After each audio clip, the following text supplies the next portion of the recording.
Hello everybody. Today we talk about navigation system. If you look at the history of navigation, the most important thing was the invention of compass. And the compass, for example, from North America to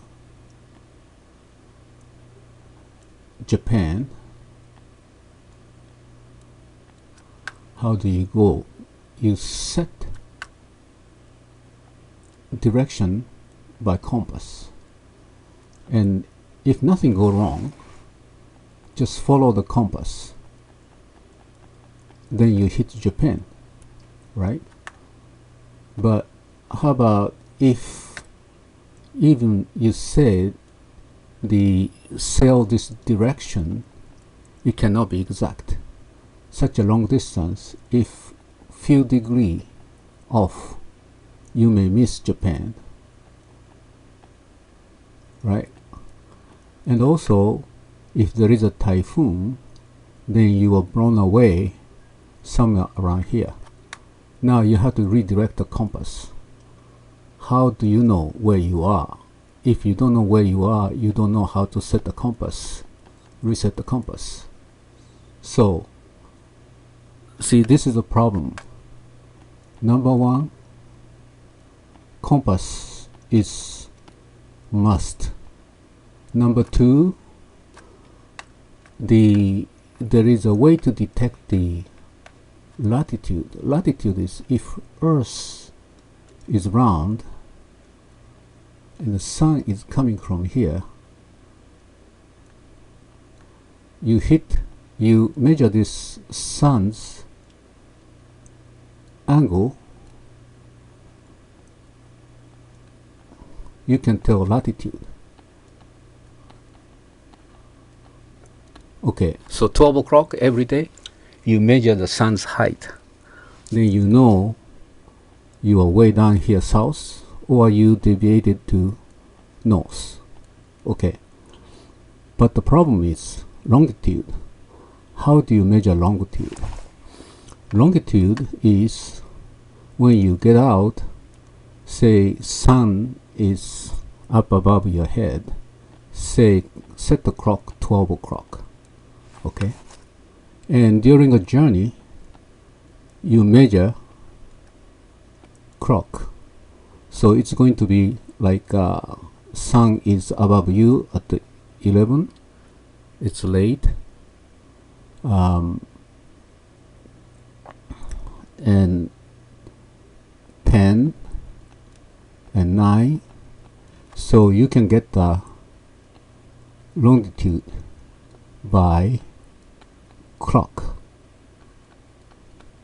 So number two, most important things for navigation is a clock. And without a clock, that's why this making compact mechanical clock was crucial for navigation. During the world navigation era, everybody tried to make a mechanical clock which can take the time accurately, even on the ship. The ship is moving, rolling, all kinds of things happen, but the clock is accurate. So compass and the clock, they are two essential for navigation. Okay, so if you look at the Apollo document, the Apollo team had no idea how to navigate, so asked MIT professor to make a navigation system. And what he did is the moon and Earth, you set the direction, and he created artificial compass. How do you create the artificial compass?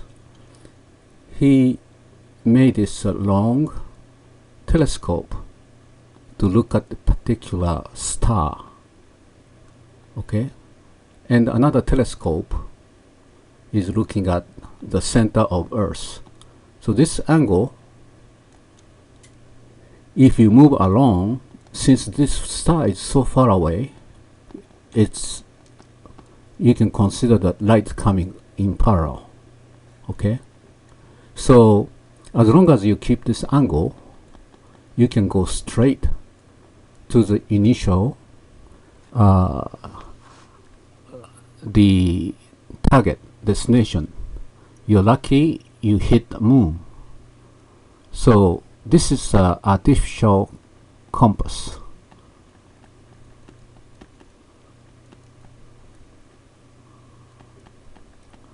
But compass alone is not enough for navigation. He made this system to measure the angle between the star in a telescope and Earth in a telescope, and this angle decide the compass. But what if, you're talking about 400,000 kilometers, the 300 miles, such a long distance. If before you leave the orbit, if this angle is slightly off, you miss the moon. You miss the moon because another reason, moon is moving. It's a moving target. Okay. So you have to make adjustment. How do you make adjustment?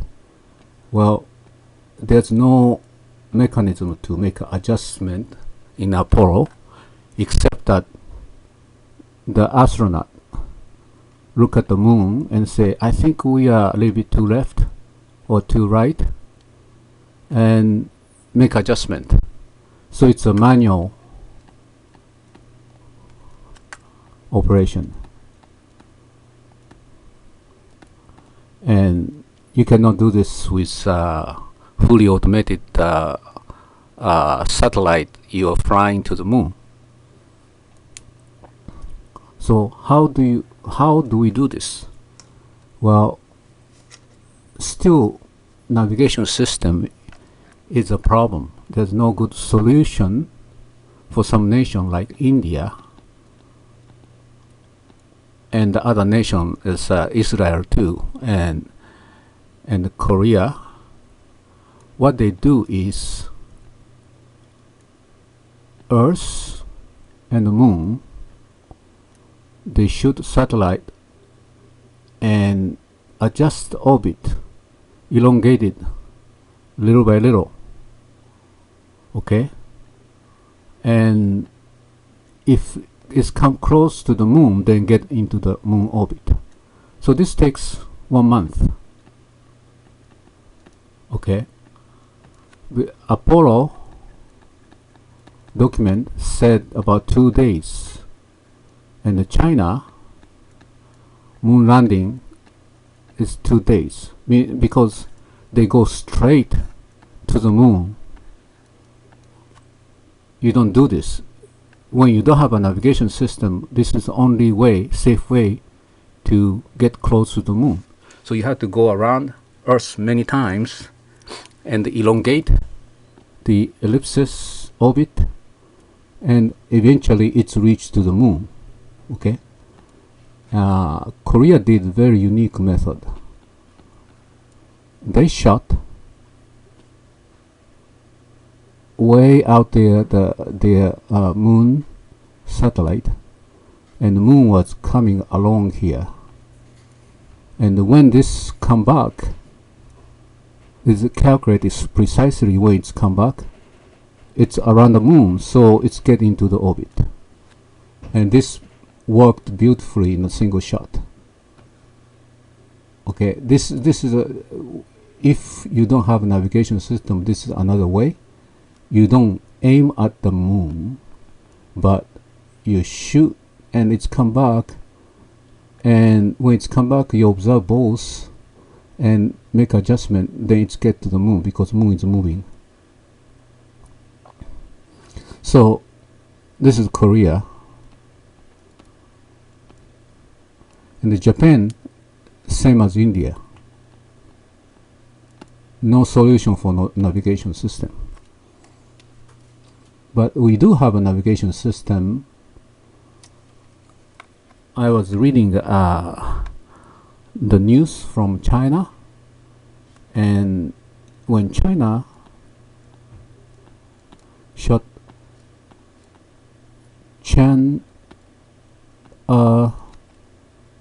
2, when China shot Chang'e 2, how they did it? This is the GPS for space. It's Earth. They put the 3 satellite that gives X-ray pulse.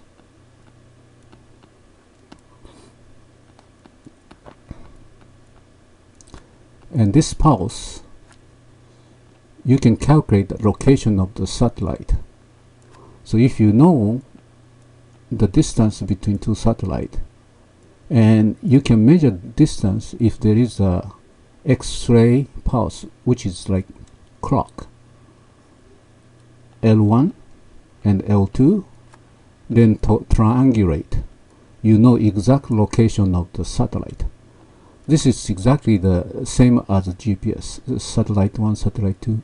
In order to make it accurate, the China put 3 satellite. So 3 satellite is triangle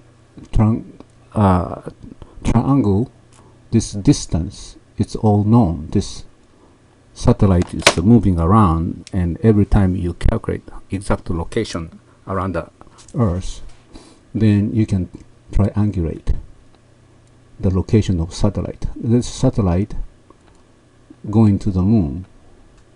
So you know exact location relative to Earth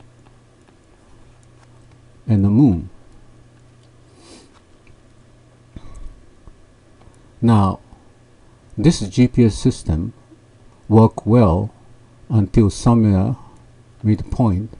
Beyond that, its triangle becomes so skinny and error increase. So I was wondering how they do it, and recently they mentioned just a little bit in the news. They have already 2 GPS satellite, 4, 5 around the moon. So when it gets close to the moon, they triangulate from these 2 satellites around the moon plus the satellite from the Earth. So this determines the position. That's why the China get into the moon orbit in 2 days without the manual manipulation, and it can land it exactly. They want to land on the back of the moon. They can calculate from the position and speed and get into the orbit. Every time in a single shot, it's get into the circle orbit. So the India and Japan get into the ellipsis orbit, and they have to make a correction. Takes another several days to make a correction to make a circle orbit, and from there they have to land it. So it makes a big difference. So this is GPS system for navigation in space. So the NASA need to make a similar system, navigation system, using satellite and measure the distance from satellite to the spaceship, right? In order to make it successfully get into the moon and land it. Without it, it's very risky to send any human over there. So seem like the China established this 2 satellites around the moon and 3 satellites around the Earth. This satellite is what they say is X-ray pulse. It's a clock, and if you measure the timing of clock, it's coming from satellite 1, satellite 2, and satellite 3. They can tell the distance. So that's what we should have GPS system in space, and GPS satellite, 3 satellite on Earth and 2 satellite on moon orbit, and that's make determination. This is like in the long time ago we needed compass and clock, and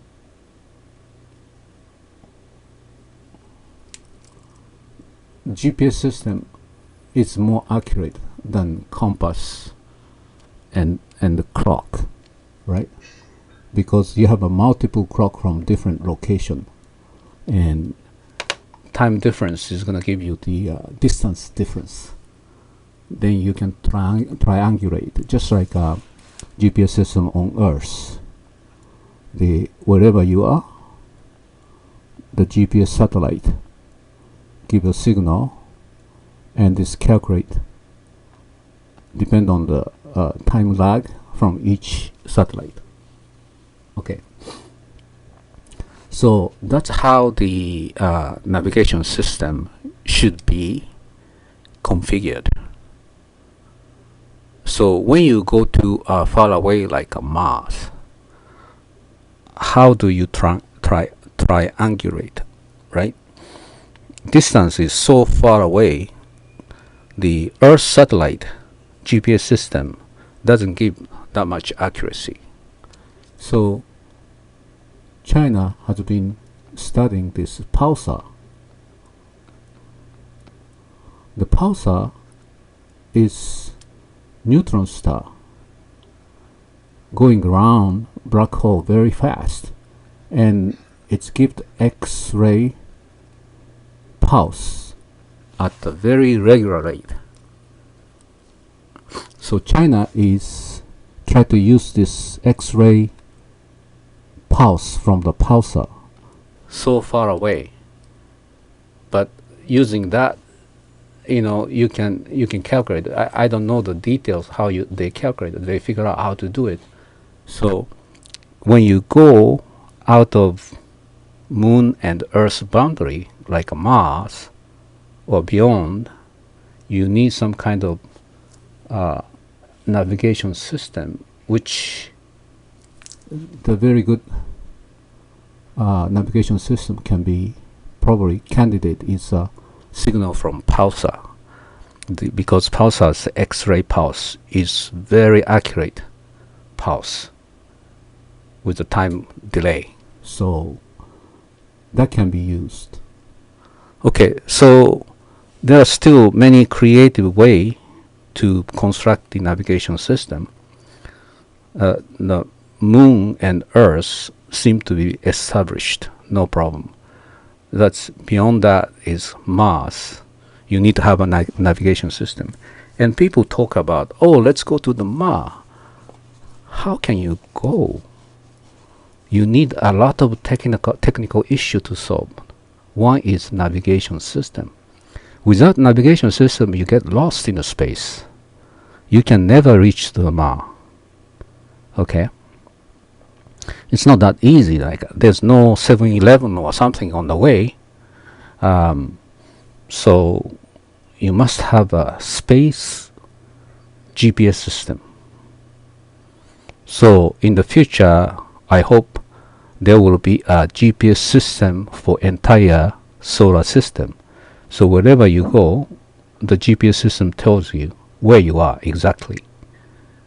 Kind of, when human technology advance more, that would be possible. Okay?